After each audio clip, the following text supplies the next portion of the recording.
What is spectrochemical series? Explain difference between weak field ligand and strong field ligand. तो हाँ, ligand दो तरह के होते हैं, एक वीक फील्ड होता है, एक स्ट्रॉन्ग फील्ड होता है। मतलब जिसका ये देखो लिगेंड है क्या, या तो नेगेटिव आयन है या फिर वो न्यूट्रल है। उसके पास लोन पेयर होता है ना, लिगेंड के पास जो लोन पेयर डोनेट कर सकता है उसको लिगेंड बोलते हो ना। तो इलेक्ट्रॉन्स होते हैं उसके पास, तो इलेक्ट्रॉन्स का एक फील्ड होता है ना, इलेक्ट्रिक फील्ड होता है ना, इलेक्ट्रॉन्स का एक फील्ड होता है। अगर वो फील्ड स्ट्रांग है तो बोलेंगे स्ट्रांग फील्ड लिगेंड, और अगर वो फील्ड वीक है तो बोलेंगे वीक फील्ड लिगेंड। अब होगा क्या, अगर कोई स्ट्रांग फील्ड लिगेंड है, ठीक है ना, तो वो मेटल के जो डी इलेक्ट्रॉन्स हैं उनको ज्यादा रिपेल करेगा ना, है कि नहीं?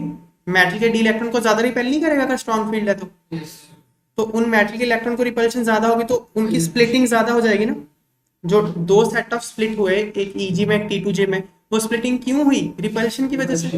अब रिपल्शन अगर ज्यादा हो गई तो स्प्लिटिंग ज्यादा हो जाएगी, तो मतलब स्ट्रॉन्ग फील्ड वो है जो ज्यादा स्प्लिटिंग कर दे, और वीक फील्ड कौन है जो कम स्प्लिटिंग करे। ये ligands that produce large splitting are called strong field ligand, और जो कम स्प्लिटिंग करें वो वीक फील्ड लिगेंड। ये एक सीरीज है, स्पेक्ट्रोकेमिकल सीरीज है ये। स्पेक्ट्रोकेमिकल सीरीज में क्या होता है, लिगेंड को अरेंज किया होता है in increasing order of field strength, field strength के बढ़ते हुए क्रम में उसको अरेंज करके रखा है। ये एक्सपेरिमेंटल है सीरीज, आपको सारी थोड़ी थोड़ी जितनी याद होती है कर लो। क्वेश्चंस करने के लिए तो आपको उसी से कर लोगे, कान नाक और हाथ से, ठीक है ना, कान नाक और हाथ। Carbon nitrogen oxygen halogen, carbon nitrogen donors strong होते हैं, ऑक्सीजन हैलोजन डोनर्स वीक होते हैं। क्वेश्चन उससे होता है, अगला देखते हैं। कर क्वेश्चन आ सकता है, करनी है। What is crystal field splitting energy? Crystal field splitting energy क्या है? How does magnitude of delta O decide the actual configuration of D orbitals in a coordination entity? ये बड़ा इंपॉर्टेंट क्वेश्चन है, ध्यान से देखो इसको।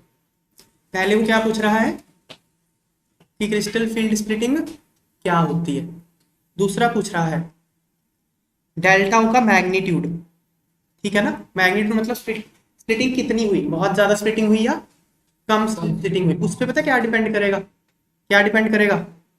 डी ऑर्बिटल की इलेक्ट्रॉनिक कॉन्फ़िगरेशन उस पर डिपेंड करेगी। कैसे कर रही है देखते हैं, देखो। The difference of energy between two set of degenerated orbitals after crystal field splitting is known as crystal field splitting energy। समझ में आया बात? स्प्लिटिंग के बाद जो दो सेट ऑफ ऑर्बिटल बन जाते हैं, है ना, ईजी, एक ईजी बन जाता है, एक टी2जी बन जाता है, उनमें जो एनर्जी का गैप है उसको क्या बोलते हैं? Crystal field splitting energy. Following diagram shows crystal field splitting of D orbitals for octahedral complexes. देखो क्रिस्टल फील्ड स्प्लिटिंग ना अलग अलग कॉम्प्लेक्सेस के लिए अलग अलग होती है। हम ऑक्टाहेड्रल के लेके एग्जांपल लेके समझ रहे हैं, टेट्राहेड्रल के अलग होगी, स्क्वायर पिरामिड के अलग होगी, वो एग्जांपल लेके हम समझ नहीं रहे, हम कर सिर्फ ऑक्टाहेड्रल के ले रहे हैं। समझ में आई बात है? तो ऑक्टाहेड्रल के लिए देखो ये डी ऑर्बिटल है, ईजी ऊपर चला गया, टी2जी नीचे, ईजी ऊपर टी2जी नीचे, होगी स्प्लिटिंग, हो गई ना। ये स्प्लिटिंग कम है, ये स्प्लिटिंग ज्यादा है, क्योंकि ये स्ट्रॉन्ग फील्ड लिगेंड ने करी है, ये वीक फील्ड लिगेंड ने करी है। ये एक मैंने टर्म यूज किया है पी, ये मैं बताता हूँ क्या पी मतलब, पेयरिंग एनर्जी, ये मैं बताता हूँ। चलो देखो यहां तक समझ में आ गया।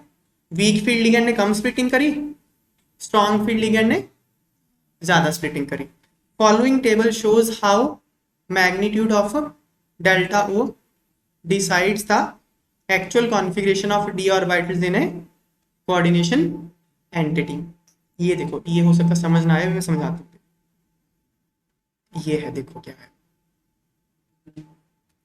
ये मैं टेबल बाद में पढ़ता हूँ, पहले यहाँ दिखाता हूँ। D1 D2 D3 नहीं लिखा, ओके नहीं लिखा, लिखा नहीं, समझा देता हूँ। ओके मैं यहाँ बनाता हूँ, देखो ये है टी2जी, ये है ईजी, ओके। अब मुझे एक इलेक्ट्रॉन, मान लो ऐसे एक इलेक्ट्रॉन है, ये डी ऑर्बिटल है, यहाँ एक ही इलेक्ट्रॉन D1 है, कॉन्फ़िगरेशन मेटल क्या है, D1 है। तो स्प्लिटिंग के बाद तो D1 नहीं बोलोगे ना, T2G और EG बोलोगे। ये बात समझ में आ रही है ना। तो T2, अब देखो एक इलेक्ट्रॉन है, इलेक्ट्रॉन कहाँ जाता है, मिनिमम एनर्जी ऑर्बिटल में पहले जाता है। जिस ऑर्बिटल की एनर्जी कम है वहां जाएगा ना पहले। तो कहाँ जाएगा, ये है T2G, यहाँ है EG, तो इलेक्ट्रॉन यहाँ नहीं जाएगा। तो अगर एक इलेक्ट्रॉन तो उसकी कॉन्फ़िगरेशन क्या होगी, T2G1। T2G की कम है, हाँ तो उसी में तो जा रहा है T2G1। ठीक है, T2G1 में चला गया, कॉन्फ़िगरेशन ऑफ d ऑर्बिटल क्या है, D1।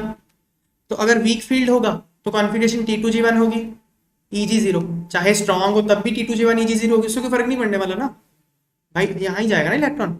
अगला देखो, अगर एक और इलेक्ट्रॉन आ गया, D2 हो गया, तो कहाँ जाएगा,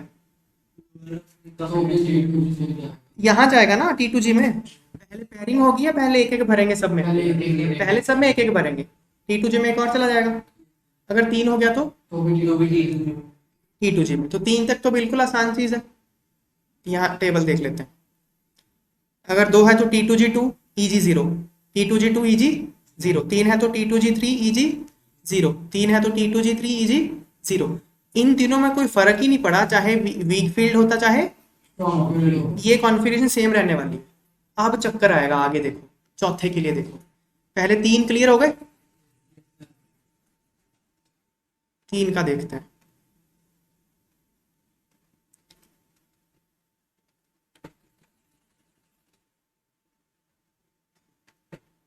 First 3 electrons occupy one orbital each of T2G orbital। पहले 3 इलेक्ट्रॉन T2G का एक एक ऑर्बिटल घेर लेंगे। Electronic configuration of complexes for strong field as well as weak field ligand. Ligand चाहे स्ट्रॉन्ग हो चाहे वीक फील्ड हो, D1 D2 D3 के लिए जो अबव टेबल में शो की गई है वही कॉन्फ़िगरेशन होने वाली है, सेम T2G1 T2G2 T2G3 होगा बस। EG में कोई इलेक्ट्रॉन चौथा, अब देखो चौथे में पंगा पड़ेगा। फोर्थ इलेक्ट्रॉन देखो, अब यहां देखते हैं, ये वाला काम आएगा। 1 2 3, 1 2 3, स्ट्रॉन्ग फील्ड और वीक फील्ड दोनों में 3 3 इलेक्ट्रॉन तो ऐसे ही भरे जाएंगे।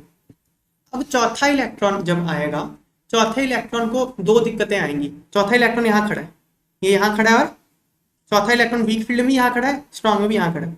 अब वो उसको घर चाहिए, तो वीक फील्ड में वो देख रहा है कि अच्छा मैं यहाँ अगर जाता हूँ, अगर मैं यहाँ जाता हूँ तो मुझे रिपल्शन कौन देगा, ऑलरेडी जो इलेक्ट्रॉन प्रेजेंट है। इस रिपल्शन को ओवरकम करने के लिए आपको एनर्जी सप्लाई करनी पड़ती है, उसको बोलते हैं पेयरिंग एनर्जी। समझ में आई बात। एक ही ऑर्बिटल में जब आप दूसरा इलेक्ट्रॉन डालते हो तो पहला वाला उसको रिपेल करेगा, तो रिपेल्शन को ओवरकम करने के लिए आपको एक थोड़ी सी एनर्जी देनी पड़ेगी। उस एनर्जी को क्या बोलते हैं, पेयरिंग एनर्जी। तो इस इलेक्ट्रॉन के पास पेयरिंग एनर्जी होनी चाहिए अगर उसको यहाँ फिट होना है। समझ में आई बात। सिमिलरली इस इलेक्ट्रॉन के पास पेयरिंग एनर्जी होनी चाहिए अगर उसको यहाँ फिट होना है। ओके, दूसरा, वो मान लो उसको नहीं पसंद कि मुझे तो अकेला रूम चाहिए, मुझे किसी के साथ नहीं शेयर करना। ठीक है, ऊपर कमरा खा लिया, ऊपर चढ़ गए। ठीक है, ऊपर चढ़ने के लिए कितना एनर्जी चाहिए, डेल्टा। ठीक है भाई, ऊपर चढ़ना तो रेंट लगेगा ज्यादा, डेल्टा ओ एनर्जी लगेगी। फिर लिगेंड ये सोचेगा कौन कम है, देखते हैं। ठीक है ना, पेयरिंग एनर्जी कम है या डेल्टा ओ कम है, जो कम है वो करेगा। आलसी आदमी है ना, ऐसे करते हैं ना। डेल्टा ओ कम है तो डेल्टा ओ की तरफ जाएगा, अगर पी कम है तो पी की तरफ जाएगा, है कि नहीं। अब देखो वीक फील्ड लिगेंड में क्या होता है, डेल्टा ओ कम होता है कि नहीं। वीक फील्ड में स्प्लिटिंग क्या होती है, कम। वीक फील्ड क्यों बोलते हैं उसको, स्प्लिटिंग कम है। तो डेल्टा ओ कम है, किससे कम है, पेयरिंग एनर्जी से कम है। मतलब पेयरिंग एनर्जी ज्यादा है, डेल्टा ओ कम है, तो इलेक्ट्रॉन कहाँ जाना पसंद करेगा, ऊपर चला जाएगा। मतलब मैं तो ऊपर जा रहा हूँ, पेयरिंग नहीं करा रहा मैं, ऊपर रेंट कम है, सस्ता है। ठीक है ना, ये क्या बोलेगा, ये स्प्लिटिंग बहुत ज्यादा है, स्ट्रॉन्ग फील्ड लिगेंड है, स्प्लिटिंग बहुत ज्यादा है, ऊपर चढ़ने में इसकी लग जानी है वाट। बोलेगा यार नीचे ही दे दो, मैं तो शेयर ही कर लूंगा रूम, इसके साथ ही बैठा दो, पेयरिंग करा लेगा, क्योंकि delta O is very high, delta O is greater than P. समझ में आई बात। तो वीक फील्ड के लिए ईजी फिल होना शुरू हो जाता है, स्ट्रॉन्ग फील्ड के लिए टी टू जी फिल होना शुरू हो जाता है। रीजन क्या है? Delta O is more than P for strong field, weak field के लिए delta O is less than P. चलो चौथा इलेक्ट्रॉन इसके लिए यहाँ गया, इसके लिए यहाँ गया। पांचवा इलेक्ट्रॉन कहाँ जाएगा स्ट्रॉन्ग के लिए? स्ट्रॉन्ग के लिए तो यहीं जाएगा नीचे, और छठा भी नीचे ही जाएगा। इसके लिए पांचवा ऊपर, और छठा, छठा तो अब तो सारे फिल हो गए ना। वीक फील्ड के लिए छठा इलेक्ट्रॉन डालना तो पेयरिंग तो फिर देना ही पड़ेगा, पेयर तो करना ही पड़ेगा, इसलिए वो नीचे ही फिट हो जाएगा भाई। ऊपर भी चढ़ू पेयरिंग भी करूंगा, ऐसा थोड़ी करूंगा मैं, पेयरिंग ही कर लो। छठा यहाँ आएगा, समझ में आई बात? सेवंथ यहाँ आएगा और एट्थ यहाँ आएगा। ओके, एक एक करके बताता हूँ, देखो।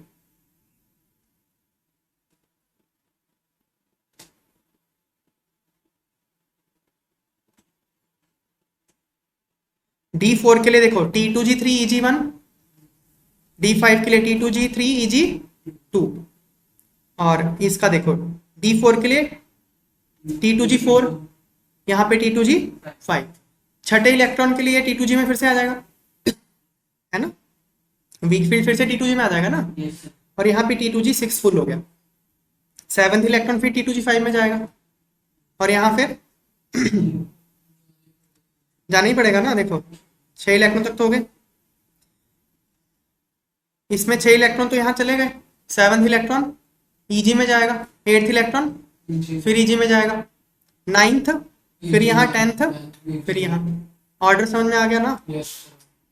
और यहाँ पे फिर यहाँ, फिर यहाँ। मैं सारे इलेक्ट्रॉन की फिलिंग एक बार दोबारा दिखा देता हूँ, स्ट्रॉन्ग फील्ड के केस में भी और वीक के केस में भी। देखो ये है,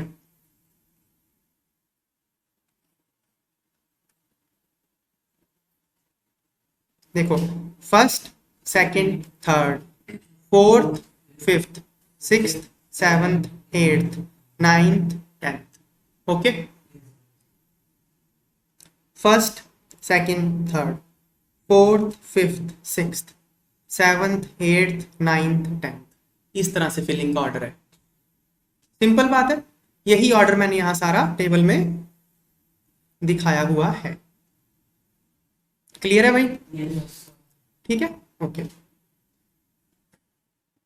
अब एक बात नोटिस करो, जो फर्क आएगा स्ट्रॉन्ग फील्ड और वीक फील्ड में, वो सिर्फ D7 तक आएगा।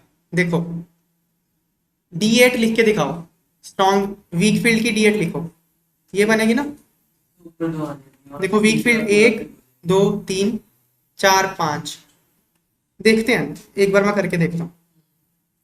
देखो 3 तक तो दोनों का 3 भरेगा, 3 तक कोई डिफरेंस नहीं है। चौथे में यहाँ आएगा, पांचवें में तो 4 डिफरेंट है, 5 डिफरेंट है। नहीं समझ आ रही बात है? D3 तक सेम है दोनों, 4 5 डिफरेंट हो गया। 6 भी डिफरेंट होगा, 6 इसका यहाँ जाएगा, इसका यहाँ जाएगा। 7 इसका यहाँ जाएगा, उसका 7 भी डिफरेंट है।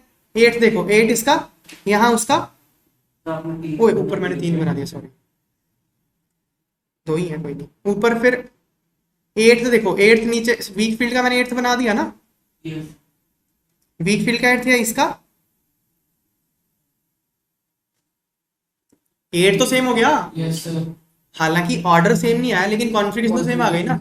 तो फर्क कहाँ कहाँ आया? D4, D5, D6 और बस इन्हीं में फर्क आता है। D8, D9, D10 तो सेम ही होते हैं, चाहे स्ट्रॉन्ग फील्ड ले लो चाहे वीक फील्ड ले लो। और D1, D2, D3 भी सेम होते हैं, चाहे वीक ले लो चाहे। फर्क 4 से लेके 7 तक आएगा। ये टेबल देख सकते हो।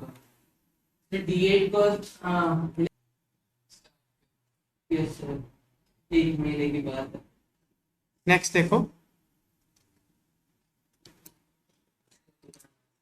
D4 से लेकर D10 तक कॉन्फ़िगरेशन वीक फील्ड लिगेंड के लिए।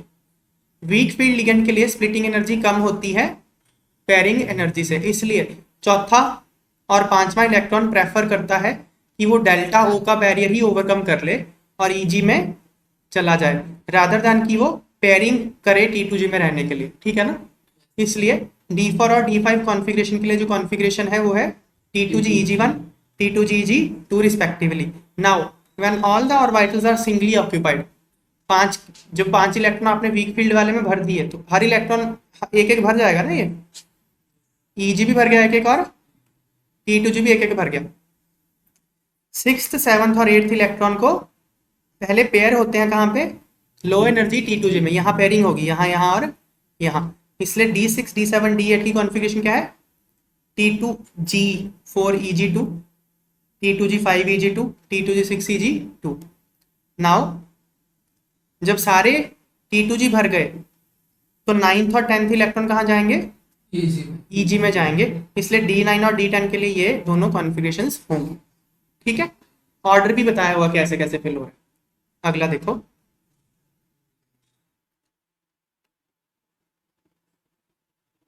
स्ट्रॉन्ग फील्ड लिगेंड के लिए। फॉर स्ट्रॉन्ग फील्ड लिगेंड जो स्प्लिटिंग एनर्जी है वो पेयरिंग एनर्जी से ज्यादा होती है, इसलिए चौथा, पांचवा और छठा इलेक्ट्रॉन पेयरिंग करवाना पसंद करता है रादर देन ओवरकमिंग डेल्टा ओ बैरियर और ईजी में जाना, है ना। इसलिए D4 D5 और D6 के लिए जो कॉन्फ़िगरेशन है वो T2G4 T2G5 और T2G6 होती है। अब जब सारे T2G भर गए तो सातवां इलेक्ट्रॉन, आठवां, नौवां और 10वां कहाँ जाते हैं, EG में जाते हैं, इसलिए D7 D8 D9 D10 की ये कॉन्फ़िगरेशन होती है। For D8 D9 D10 configuration, octahedral complexes have same configuration for हाँ octahedral complex लिखा है तो has भी आ सकता है, octahedral complex has same configuration for strong field and weak field। ठीक है,